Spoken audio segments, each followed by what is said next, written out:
Hey everyone out there, it's Stefan Angelini from Investor Types. Thanks again for tuning in with me. Now, in times of volatile markets, everyone thinks about wanting to day trade, wanting to get into a stock quickly and get out the next day.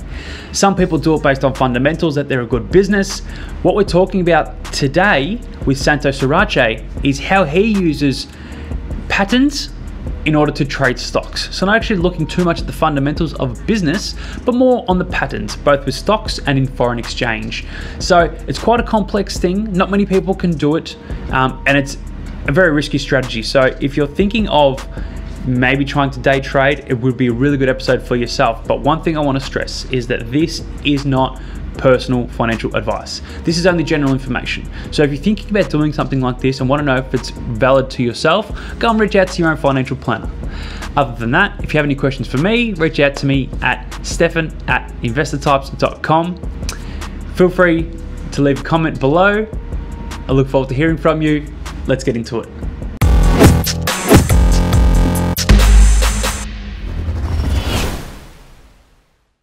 Hey. Thanks for tuning into another episode of Investor Types, where we sit down with business owners, business managers, or investors, or best of class investors, to find out who they are, how they do what they do, and hopefully just to get some ideas for our own portfolios or for what we want to do. Now, this episode, we're focusing on something a little bit different for all you share traders out there, or for all you people that try to run their own share portfolio and are interested in day trading, or not really looking at shares from a long-term perspective, but more looking at shorter term trading. This is a real episode for you. So something where you don't rely on income. It's purely just a growth strategy and getting in and out as fast as possible. And this is quite an interesting story. So Santo Surace, I hope I pronounced that well. I'll try to put on my Italian accent, mate. Thank you. So Santo used to be a Sparky. So he used to be an electrician. So he used to play with data and cables all the time, but now he trades off data, which is a little bit different, and he's a day trader. So Santo, thanks for coming with me, man. How you going? Thank you for having me. Thank you for having me as well. This is exciting. Mate, I'm really well, and in these conditions, I'm really well. I mean, everyone's sort of locked at the moment. Yeah, but it sort of works well for a day trader because you're just stuck indoors and you don't have to go outside. So, and you get to play off massive levels of volatility, which I hate. That's right. And my clients hate these volatile markets, but mate, you could be a winner. But first off, day trading, right? So everyone, as you're growing up, everyone hears about day trading. You know, I want to try and day trade. This stock's at a great valuation. I want to get in now, make a good 5% on it, and then just get out and just keep doing that. I'm a bit different. I focus on long term because I see a good company, I like it, I think it's going to grow over the long term, and I'm in it and I stay in it because I'm a long-term investor. Day trading is a bit different, but what I want to know from you is, can you explain to me, so what is day trading or short-term trading? And even in that space, who are your main competitors? Yeah, so short-term trading is, holding any sort of position for, let's say, morning. You might close it during the end of the session. You might hold it for a few days. You're generally not holding it for more than 1 or 2 weeks, right? And that's the way I see short-term day trading. Depending on the market, you've got to adapt with the market. There could be a trending market where you may hold a swing trade for 2 or 3 or 4 days. But in a volatile market like the way it is now, I've half-sized most of my positions. I'm not trading as aggressively, and I'm trading intraday, where I'm in the morning, I'm out during maybe the afternoon for equities. I might hold a Forex trade overnight, maybe on a Monday or a Tuesday. I don't dare hold one over a weekend, and we can go through that as a horror story later on. But that's basically short-term trading. And in terms of competitors, and as you said, as an investor, you're buying a really good business or, something that's performed in the past, and you may hold it for weeks, months, years. And short-term trading doesn't work like that. Where you are up against traders, institutions, fund managers, algorithms, market makers, you're against, it's literally the world against you. And a retail trader is, I like to say, is like a rogue, where you're jumping on. If you're good enough, you'll jump on the wave of these big institution money. You're a pirate. You're really a pirate. You're taking on their money, and you're gonna hopefully sell when they're out as well. And that's what I sort of look for in a market. I look for patterns and institution money. I'll jump on the wave, and I'm out I might scalp their position, to be honest. That's what I do. Sounds like a pirate. Right, so how do you Yeah. when you're day trading, how do you find out when an institution's about to get in? Yeah, so there's two types. So equities and Forex work a little bit differently. So as you know, a business is an equity. It's in their best interest to do better than they did the year before. They're a growing business. Mm-hmm. Forex is a range-bound market. Let's say the Australian dollar, let's say the bottom is 60, at the moment maybe 63, 64 cents. It may hit a top of 71. Will it go higher than 71 the next couple of months? Probably not. Mm-hmm. But there's a range there, right? So we can trade and look for patterns in that range where there may be institutions buying at extremes or selling at extremes or buying or whatever. And we look for a pattern, or I'll look for a pattern that I've found over time with some data inputs, and I will take that trade or ride that wave. Equities, I'm using more sensitive news reports. So I might look at earnings, any sort of news event that may come out in the morning, and I may just take that drive in the morning as it opens. But I'm normally out within the next couple of hours. I'm out of it. So yeah, they're two different plays. You got to be risky and confident to do that. Very risky, very confident. So you used to be a Sparky. I was, yeah. An electrician for all of you out there that don't speak trade. Yeah. I was an electrician, so yeah. How did you first pick up your passion for trading, both Forex and equities? Yeah, it started, and actually, look, equities actually started back in year 11 and 12. We had a school that offered accounting as a class, mm-hmm. as an elective, mm-hmm. and one of the assignments in the accounting elective was the share market game, and I played that. Yeah, a lot of BHP killed me. BHP, great company, resources, and it was buy and hold. The next year it did 30%. I was spewing. It's always when you're not in. It's always when you're not in it. Yeah. So that's what we one of the assignments was to play the ASX game. Yep. Even though I was terrible at it, we learned some basics about PE ratios, EPS. Like our teacher would show us some really basics, mm-hmm. and we'd just try and perform. And then at the end of the month or the end of the assignment, you have to write about your findings and whatnot. And I loved doing that. That was like one of my favorite subjects. Mm-hmm. And I thought accountants were stock traders. That's what they were. Okay. And so anyway, fast forward. That was where the passion sort of started. Yeah. I became a Sparky after school, and it was maybe 2015. I got a job overseas, and I thought I'd better buy some reading material, and I bought Rich Dad Poor Dad and a couple other really good books, and that sort of ignited the passion for investing again. Yeah. We'll say the word investing because that's what I was doing back then. I was buying and holding until I hoped it got better. With no education, but that's what it was back then. But that's where it sort of started, and then from then it just snowballed into where I am now. And then you started getting into more pattern and trend trading. Yeah, that was pattern and trend trading started in 2018. In the start of 2018. So as I said before that, 2015 and 16 were punting pretty much on the share market. Yeah. I'd be writing. I was working away back then. I'd write on a piece of paper what went up 20% today, or what went down 20% today. And the next day I'd quickly jump in and buy it based on big volatility. And it wasn't smart at all. It was quite dangerous. It was a lot of. There was no real research behind it besides this is going no research. It's going to go up. Yeah.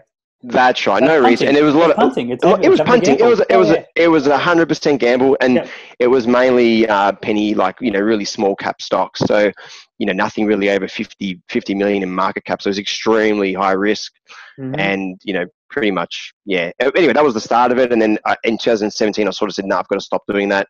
Read more books, educate," and that's what I've done from then. And in 2018, I completely did a 180 and changed. Yeah, mate, that's so interesting. But you worked in some interesting places. Like you worked in Nauru. You were fly in, fly out. Yeah, both fly in, fly out. Nauru was I was a maintenance electrician over there. Uh-huh. For anyone who doesn't know where Nauru is, just pop it in Google. It's in the middle of the Pacific Ocean. That was a fantastic experience. Being away from home was quite hard, but it gave me it gave me the ability to do what I wanted to do, and that was study and trade, because it was a 3 weeks on, 3 weeks off roster. So when I was back at home, I was dedicating every second of my time to learning and trading and testing, back testing all sorts of stuff. And then while I was there, we finished at 6 p.m. and I was straight in the books at night till I went to sleep. And there was repeat. And anyone that was there could probably vouch that they probably never really saw me at night. Yeah, so I've got a That's all few I was clients doing. who are fly in, fly out, or who are miners, or that work in the mines.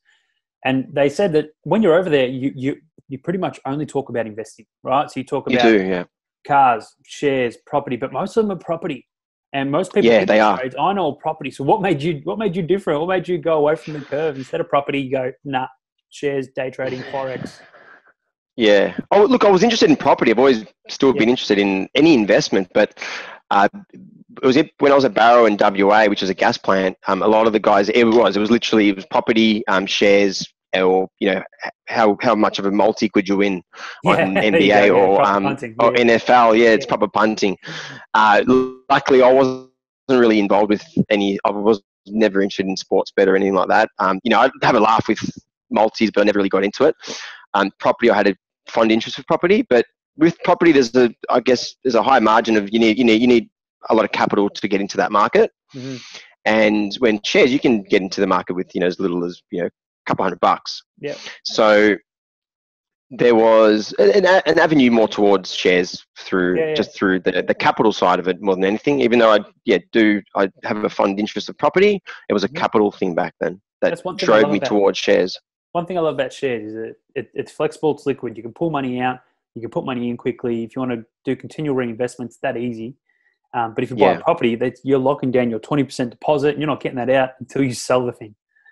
Exactly. Until the equity goes up anyway. But until it goes up, yeah. So you can invest little bits of money in shares, but what you do is the way you trade. So you trade off patterns and trends. That's the way you do your day trading. Can you explain to me a bit more around what's pattern and trend trading? I get it, but a lot of listeners out there wouldn't. Yeah, okay, for sure. So, as you said, trend trading, pattern trading, they can work together as well. It's not like they're different. You can find patterns in trends, but let's just define a trend. So a trend is, depending on the time frame you're looking at, is a series of higher highs and higher lows in a bullish market, and lower lows and lower highs in a bearish market. Is that over like weekly, yearly?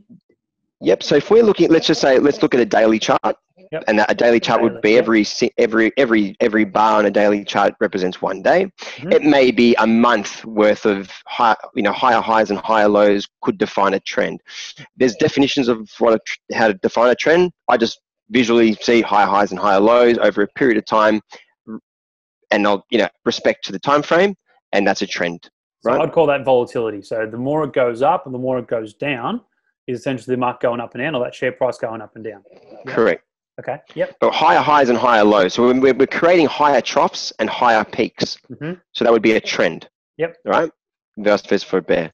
So, and then there's pattern trading, which it could be, and there's a lot of good books on patterns. So it could be wedges or flags, head and shoulders reversals, which is you find them at the top of trends, and then inverted head and shoulders at the bottom of trends, which signifies a trend change or trend lines and whatnot. There's a lot of different ways to trade a pattern. So you can find a pattern in a trend. You may have a higher highs, higher lows where you get a slight pullback, which presents some sort of continuation flag pattern for more upside. You may want to take a break where it breaks out with volume, and you may want to take that. That's what a trend or a pattern trade is. Right. Now, the patterns that I trade are a little bit different to those. They're just ones that I found over time from, as I said, I used to put a lot of time into this. So I would pull up thousands of charts and draw every single picture I could find on a chart, and then put that on an Excel spreadsheet and get all the data points of that, and then find different highs and lows and find an edge. And that's how you find edge, is when you find patterns in a chart that present more times than not, or if they present 50 or 60% of the time and they're winning trades, that's an edge. Yep. So I would look for that. And again, look at different markets, foreign exchange versus equities. We're looking at equities. I would trend trade that one, where if things are breaking new highs and breaking new lows, let's say it's breaking new highs, I might want to take positions to appreciate greater in price because we're breaking highs. It's a bullish signal. So let's just on that. So the way you trade Aussie equities. So let's say they might break a high, and what that means is they might break a certain share price they've never been to before. Stock that trades at normally trades at $15, and all of a sudden it gets to $20. And that would be breaking a high. Yeah. So let's say historically the high price was $15, and it ticked past 1502. Let's say 3 months later, and it presented some sort of consolidation. As I said, a continuation pattern or a flag. It could break and create another new high, which could be, it could be $16 or $17. It could be a multiple of what's happened in the past. It could be 100% multiple of its last range, or if that sort of makes sense. So that would be trend trading. Yep. So that'd be a trend trade. It'd be like a dip. So let's say, you'd buy it at a drop. Let's say you drew a trend line, or it was sitting on some sort of 50 period moving average. You'd just buy it, right? And you'd swing that up because you're in a bullish market. Or this is classified as a bullish market. Yeah. Pattern trading a little bit different for foreign exchange. As I said, it's range bound. So you're finding patterns in different ranges or extremes. You might, as I said, Australian dollar might hit 71 cents. That's the extreme of the month. It might be the high of the month. I'm not going to go long to break that high. I'm actually going to look for a reversal there. All right, so this is with your Forex trading. Yeah, this is a little bit different. Yeah, so would you say that with Forex trading, the pattern and trend trading is a lot easier to adapt to foreign exchange? Look, as I said before, as I said before, the stock market is like we're naturally built to see green and things go up. We like things to go up in value. I do. So naturally, because we're built that way, when something's trading at a premium or trading at a point of value, or not a premium, at a point of value, we say, oh my God, this is half price. So we buy it. Yep. It could be a share, it could be like a car. Shares are the same way. If BHP was trading at $30 and now it's trading at $15 like it was a few years ago, a lot of people don't even really care about the fundamentals. They're like, oh my God, BHP is $15. It's half price. That's right. So they buy. Yeah. Foreign exchange, if the Australian dollar is 70 cents and then now it drops to 68 cents, no one's saying, oh, geez, that's value, because that doesn't mean anything. That could keep on going to 65, 64, 63, depending on the economy's going. So there are different ways to trade those different markets, if that makes sense. You need to adapt to both of them in a different way. So how do you trade Forex? What do you look for in that space? Yep. So with Forex, with equities, we're trend trading. We're trading with the trend.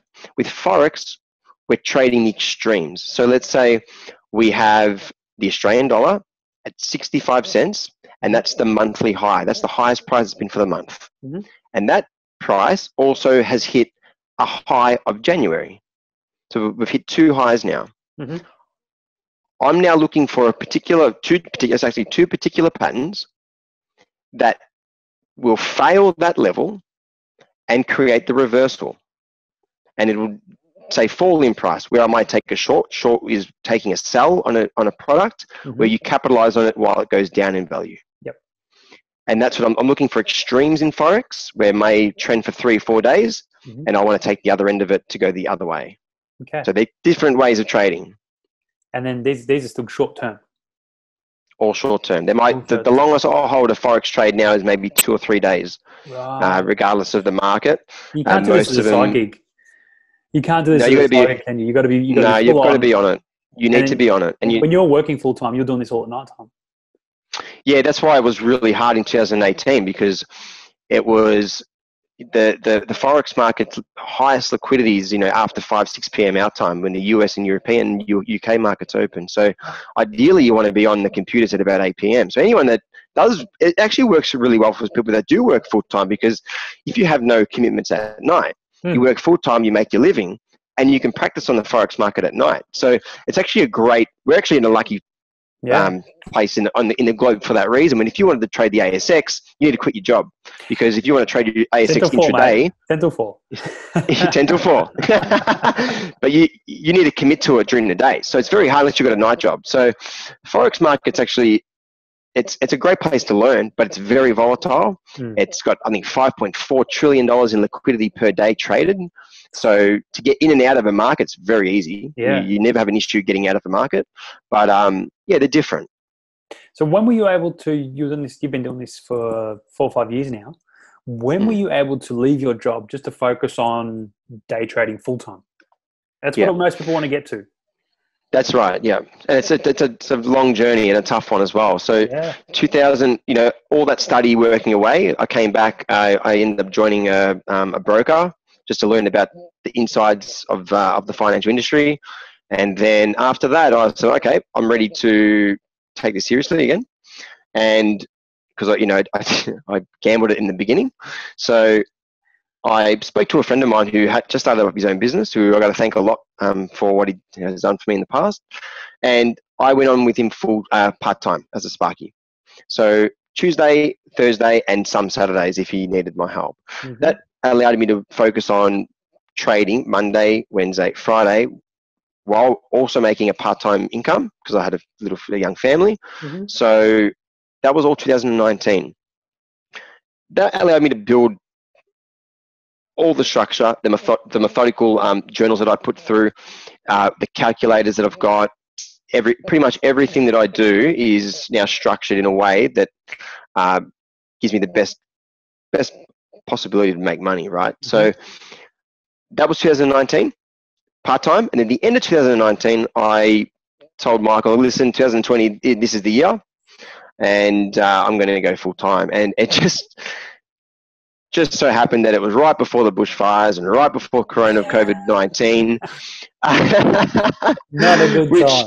Yeah. It's a good time for volatility, but it wasn't ideal. Like, anyone that's working at the moment, it's a good position to be in if you've got a full-time job and working because, unfortunately, a lot of people are not able to work at the moment. So that was 2020. Set yourself up to go and do it if you needed to.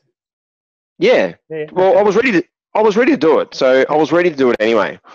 And we started up in 2020, which was full time, and been doing it ever since. And there is a horror story in there, which we can go through later. Sadly, it was because of what's happening, but it was 2020 full time. What has been one of the horror stories with day trading that you've seen? And this sort of stuff scares me big time. Right? Yeah. Because I'm a long-term guy. If it goes down, I'm like, I believe it will go back up. Tell me about some of your horror stories. What happens in this sort of market? Yeah, so like 2019 was a great year. I was pretty much offsetting all my losses from the first 2 years. It was great. It was a really, really successful year. And then 2020 hit, and just to paint it I'll try and explain this best I can. So it came from the Forex market, which is where I'm probably most confident. And it slowed down in December, January, where I think a lot of the liquidity and volume dropped off over Christmas. So I pulled away from the Forex market, and then I went into that's why I started really getting into the ASX in January. For two reasons. One, it allowed me to spend more time with the kids at night. But two, the volatility wasn't as crazy there. Then February, I noticed the Forex market started to pick up again. So I was like, okay, I'm going to start dabbling again. I should have gone half pace. I should have used half positions and got a feel of the market. Instead, being a European mindset, went full ball pretty much straight away. And over, I think it was the first week of March, I was long, so long as in I was buying Australian dollar over the Japanese yen, the Swedish chief, and the US dollar. Now, for anyone that doesn't really know too much about Forex, the chief and the yen are like safe haven currencies. So when things go a bit pear-shaped, they appreciate in value. Now, being long, the chief and the yen means I've got no diversification. I'm exposed on one way and one way only. Where if there's something that goes wrong, which sadly it was that weekend, the chief and the yen would appreciate together. And in that period of time, I was also short European British pound, and I was also long USD CAD. CAD and the Aussie dollar, they're commodity-based currencies. They tend to correlate quite closely as well. So literally, I'm exposed one way. I've got no diversification whatsoever for the other way. Okay. And extremely heavily as well. Monday, opened the positions on Monday, never held anything over a weekend pretty much before, like very rarely would hold things over weekends. And you did it this time. And yeah, did it this time. Monday, opened the positions, did well Monday night. Tuesday, Wednesday started to dip. I was in drawdown on Wednesday. Thursday was sort of a sideways sort of day, and I was in drawdown still. And I thought, you know what, I'll hold it this weekend. It should come good next week. Massive mistake, and that's where trading will just throw you straight into a dark area. Monday opened gapping down, which a gap is, we'll explain it, what a gap is in a sec, but most of these gap down 1.5%. Doesn't sound like a lot, but with a leverage product of 200 to 1, I was on margin call on Monday morning. Of course you were. Yeah. So, and just to explain what a gap, just to explain what a gap is. A gap, let's say we bought a share for $1, and we held it on let's say we bought it for $1 on Friday, and then let's say Monday open, no one wants to buy or sell for $1. They all want to sell for 90 cents, let's just say. And the opening price would be 90 cents. There's a 10-cent gap there. You're not filled at the price you want to be filled at. You're filled if you're if you want to sell and open, you're filled at that next best price, which is 10 cents, the negative. That's called a gap. So when all 5 positions pretty much gapped on me with extreme leverage. So that was a horror story. There you go. It wiped out 6 months of gains. So you've got cojones. So you're not only like day trading, which is risky enough, but you're leveraging up to day trade as well. That's right. That's what people don't realize, that when you're leveraging up, you're using someone else's money. So you're exposing yourself a whole lot more. It's like if you buy a property with cash, well, property goes up and down, it doesn't matter.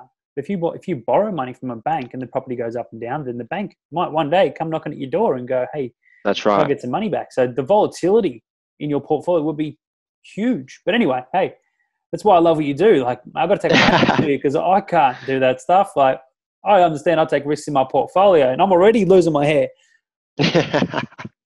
There's risks involved, but there's risks involved, but there's a lot of, over time, there's a lot of things that I've learned to mitigate the risk. And as I said, one of the things that I learned from that disaster, that's my own black swan event. Yep. One of the things that I've learned from that disaster is there's no more holdover weekend is like the number one thing on my trading plan. After that weekend, as I said, sent me into a really dark place. A lot of hard work gone. You will hit the books and redefine your whole trading plan to become better and better, and that's what I've done. And there's a lot of rules that I've got now that I didn't have before that have probably they will save me now if anything else happens. So I believe that once something goes wrong, you can only learn.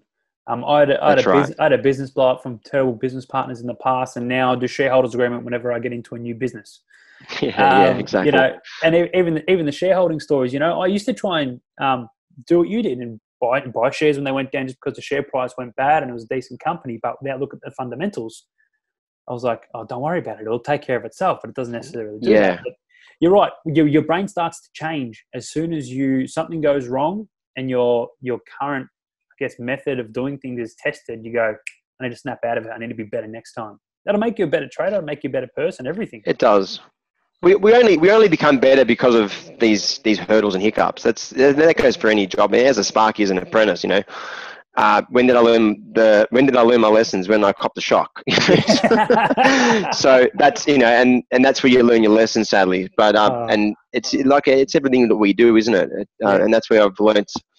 And every single thing that I've put together in a trading plan is refining and then defining better ways of doing them. So. Yeah, 100%. Yeah. Now, speaking of shocks, so I'm a financial tax advisor. So I speak to a lot of people that might be day traders. And what they don't realize is that if you are a day trader or you trade on things and you sell them before the 12-month period is up, you are taxed on that whole gain. Yep. Whereas if you hold it for longer than 12 months, you can treat it as a capital gain. You might be able to claim partly a tax discount or a 50% capital gains tax discount. So that's something you've got to watch in your portfolio. I could imagine that if you do day trade, I guess you can offset the losses, the profits with the losses, which is okay. But come tax time, that's tricky because you've got to monitor all your trades and everything like that. You're running a business essentially in your own name. You are, yeah. And we always try to make money, don't we? We don't want to offset losses every year, otherwise we don't move anywhere. That's where I've taxes got a can play really, into it. yeah, I've got a really great accountant. He's really savvy with this sort of stuff. He's traded in the past. He was a trader many years ago, so he's really great. I went looking for a trader savvy accountant, 100%. and I document everything. I've got, all my statements are all in Excel. I've got a very thorough documenting, and as you said, you don't get that capital gains discount. Look, 2019, I was only net break even from my mistakes in 15 and 16. Yep. But as of June this year, so after mid-year, we'll be setting up a really comprehensive, hopefully, business structure to take forward for next year. So that's all with the professionals. I'm not an accountant, so that's smart. Yeah. That's smart. You use them and keep it to the professionals because you got to remain organised. You got to remain organised. You do. You got to keep a good track record, because otherwise, you come tax time and you're scrambling trying to find everything you did and you don't remember it. Yeah. But other than taxes, look, day trading it's talked about so much because so many people want to get into the stock market because, as you said, you can get in and out with small amounts of cash. You try and make short profits, and a lot of people see that in times of volatility, it's a great time to get in. But let's talk about day trading, what you do. What personality traits do you think someone needs to have in order to be a day trader? Yeah, that's a really good question. And let's go straight to yourself. You need to look at yourself in the mirror, right? You need to know when you're wrong. You need to keep the ego out of it. There's a lot of people that will place it. I've met a lot of people on the journey that will place a trade and they don't want to be wrong. Mm-hmm. And they'll leave it open until they're right. That's a hurdle. The market will give you money. The market's a fountain of money. It's if you're, number one, good enough to go take it, but number two, are you disciplined enough to take it? So the first trade is discipline, is yourself. Look at yourself in the mirror when you're wrong and improve. That was the one thing that I had to learn in the first couple of years, and that's why I hit the books. Mm-hmm. So that's number one. The second is resilience. You need to be so resilient because you're going to get knocked down 9 times out of 10. It's very hard to be a day trader. Yep. You're against, we spoke about it before, you're against market makers, fund managers, instos. You're against algorithms that have been built by the best of the best. You're got commission on top of that. You've got interest overnight if you want to hold anything overnight for these Forex trades. You factor all these things in, and let's say you're right 60% of the time, you don't make money. You need to have a very good strategy that might give you a risk to reward of 1 to 2 or 1 to 3 with 60% strike to make money. So a lot of things are against you. So you need to be resilient because you're going to get knocked down, and what worked today may not work tomorrow. Mm-hmm. So you're going to get knocked down, and you've got to come back bigger and better. So that's resilience. You need to be passionate because every single moment that I ever had spare went to this. Gave up all my hobbies, gave up pretty much all my time that I had to do this for nearly 4 or 5 years now, and it took 3 or 4 years to get to where I am. So you need to be extremely passionate. Methodical was something that I had to learn the hard way. I had bad habits before trading, really bad habits. I wouldn't keep any diaries, journals of anything. Now I'm 2019 became, and again, thanks to my old boss for giving me time to focus on these sort of things, but I built structure. When I wake up, meditate, plan. What did the overseas markets do? What did this do? Create a short list. Everything is planned, one after another. That's methodical. That's how you succeed in this. Journaling.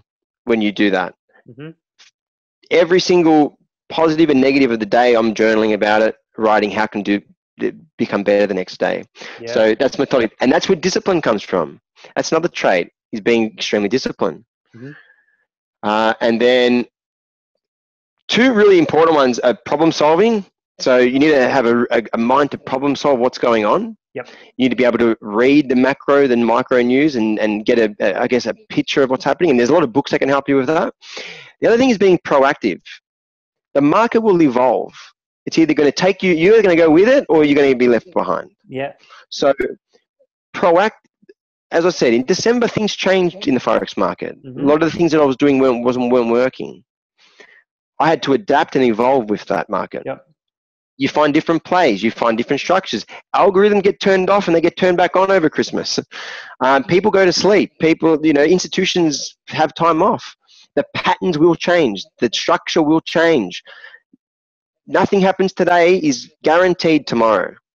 So being proactive in everything that you do in trading intraday will make you you'll become successful if you do all those things that I just said. All those traits that you said, that's any successful person that you speak to, anyone, encompass all those traits, because successful people are constantly pushing boundaries, wanting to better themselves, wanting to make sure that whatever they're doing is the best thing they can possibly do. And they're not the type of person just to roll with the punches. That's right. Which is extremely good. Most of the people listening to this podcast will be that kind of person as well.